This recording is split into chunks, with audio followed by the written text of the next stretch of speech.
대토 보상과 과세 이연 그리고 양도소득세 부과에 관하여 살펴보겠습니다.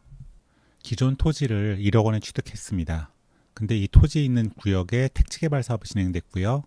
기존 토지가 수용되면서 4억 원의 보상금이 책정이 됐습니다.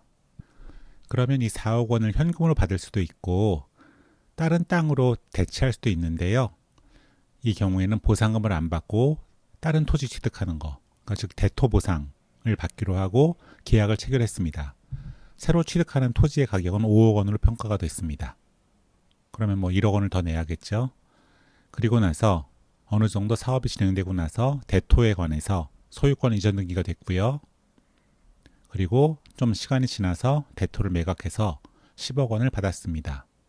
그러면 양도소득세를 어떻게 계산하느냐가 문제가 되는데요. 원래대로라고 하면 기존 토지를 1억 원에 취득해서 기존 토지가 수용됐으니까 그리고 4억 원의 보상금이 책정됐으니까 이때 양도소득세를 내야 되는데 이렇게 대토보상을 하게 되면은 이 당시에 양도소득세를 안 내도 됩니다. 그리고 나중에 대토가 매각될 때 이 양도소득세 부분을 고려해서 이때 양도소득세가 부과가 됩니다. 그럼 도대체 어떤 식으로 부과를 하느냐가 문제가 되는데요. 조세특례제한법이랑 시행령에서는 이때 양도소득세를 계산할 때는 10억 마이너스 대토 취득가액이다. 양도소득이 이렇게 정하고는 있는데요. 그러면 대토 취득가액이 얼마냐가 문제가 되는데 대토계약 체결할 때 5억 원으로 평가했으니까 5억 원이 될 것 같은데 그렇지가 않습니다. 이 법과 시행령은 이 대토의 취득가액은 대토의 취득가액에서 과세 이연 금액을 뺀 금액으로 한다라고 정하고 있습니다. 이렇게 간주 규정을 두고 있고요. 그러면 과세 이연 금액은 뭐냐에 관해서도 또 식을 하나 두고 있는데요. 과세 이연 금액은 기존 토지의 양도 차익 곱하기 총 보상액 중에 대토 보상액이라는 산식에 의해서 나온 금액을 과세 이연 금액이라고 합니다. 이 사례에서는 기존 토지의 양도 차익은 기존 토지가 4억 원에 수용됐고 처음에 1억 원에 취득했으니까 4억 빼기 1억 해서 3억 원이 될 것이고요.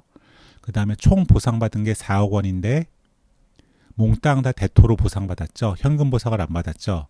그래서 4억 분의 4억이 돼서 4억 빼기 1억 곱하기 분모 4억 분자 4억 해서 과세 이연 금액은 3억 원이 됩니다. 그래서 이 10억에서 빼는 대토 취득가액은 요 5억 원이 아니고 이 5억 원에서 과세 이연 금액인 3억 원을 뺀 금액이 대토 취득가액이 됩니다. 특수하죠? 그래서 결국 10억 빼기 5억 빼기 3억 대토 취득가액 빼기 과세 이연 금액이니까 10억 빼기 2억이 돼서 8억 원이 됩니다. 양도소득 액수가. 그리고 여기다가 장기 보유 특별 공제라든지 이런 것들을 빼고 그 다음에 양도소득세율을 곱해서 양도소득세가 산정되게 되는 거죠. 그러면 이 대토 보상을 받은 사람한테 상당히 이득이 되는데요. 왜냐하면 이때 안 낸 양도소득세를 이때 반영해서 내는데 소득세를 안 낸 기간 동안에 원래대로라고 하면은 이자까지 더해서 내야 될 텐데 이자 계산을 안 해주는 거죠. 그렇기 때문에 늦게 양도소득세를 내는 셈인데 이자를 계산 안 하고 원금만 내는 셈이니까 상당한 이득이 되는 거죠. 이게 길어지면 길어질수록 이득이 되는 거죠. 그래서 과세 이연, 과세를 늦춰서 하되 이자 계산을 안 해주는 그런 이득을 대토 보상을 받는 사람한테 주고 있습니다. 가능하면 대토 보상을 받으라는 취지죠. 근데 이렇게 대토 보상을 해주면서 이자 계산을 안 해줘갖고 이득을 주는 이유는 오랫동안 보상금을 안 받고 이제 대토를 보유하고 있을 것을 전제로 하는데요. 왜냐하면 현금 보상을 받을 경우에는 부동산 투기에 다시 이용될 수 있고 이러니까 이제 이런 걸 막기 위해서 대토 보상을 하는 거기 때문에 대토를 오래 보유할 것을 전제로 대토 보상에서 이런 혜택을 주는데 그렇지 않을 경우에는 이런 혜택을 주지 않습니다. 그래서 만약에 대토의 소유권 이전 등기가 이루어지기 전에 이 대토로 보상받을 권리를 양도하는 경우, 그 불법 전매에 해당되는 경우, 이럴 경우에는 이자 면제 혜택을 안 주고요. 또 대토 소유권 이전 등기가 마쳐진 이후에 3년 내로 대토를 양도한 경우, 3년이 지나서 대토를 양도한 경우에는 이자 계산을 안 해주지만 3년 내에 양도한 경우에는 이자 면제 혜택을 주지 않습니다. 그래서 이 두 가지 경우에는 과세 이연받은 세액에다가 이자 상당 가산액을 더해서 양도소득세를 납부해야 됩니다.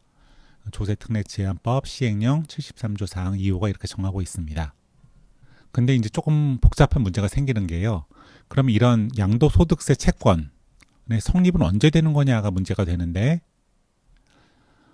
이렇게 소유권 이전 등기 전에 대토로 보상받을 권리를 양도한 경우에는 대토로 보상받을 권리 처분 시에 양도소득세 채권이 성립한다고 판례는 보고 있고요. 그 다음에 소유권 이전 등기 후에 3년 내에 대토를 양도한 경우에는 대토로 취득한 토지 처분 시에 과세관청의 양도소득세 채권이 성립한다고 보고 있습니다.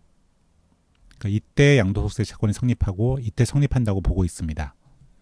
그런데 과세 이연이라는 말만 딱 놓고 보면은 과세를 연장해 준다는 의미니까 왠지 이때 양도소득세가 성립하고 이거를 좀 늦게 내게 하는 그런 느낌의 어감이 드는데요. 법률적으로는 이때 생긴 거를 연기해 주는 게 아니고 이때 생긴다는 거죠. 이때 양도소득세가.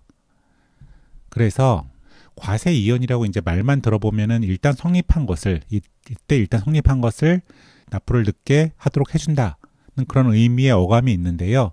하지만 법률적으로는 일단 이때는 비과세를 하고 나중에 대토 양도 시에 이 비과세했던 것을 반영해서 양도소득세를 낸다. 이때 한 번에 낸다. 이런 의미로 법률적으로는 해석이 됩니다. 그러니까 양도소득세가 두 개가 있는 게 아니고 양도소득세가 하나가 있는데 그 성립 시기는 이때가 아니고 이때가 된다. 이런 식으로 법률적으로 해석해 줍니다. 그리고 대토 보상을 받은 경우에 일찍 불법 전매를 한다거나 아니면 소유권 이전 등기가 된다고 하더라도 3년 내에 매각할 경우에는 그 혜택이 다 없어지고 과세 이연받은 세액과 이자 상당 가산액을 다 합쳐서 양도소득세를 납부해야 되는 불이익이 있다는 것도 주의해 주시면 좋겠습니다.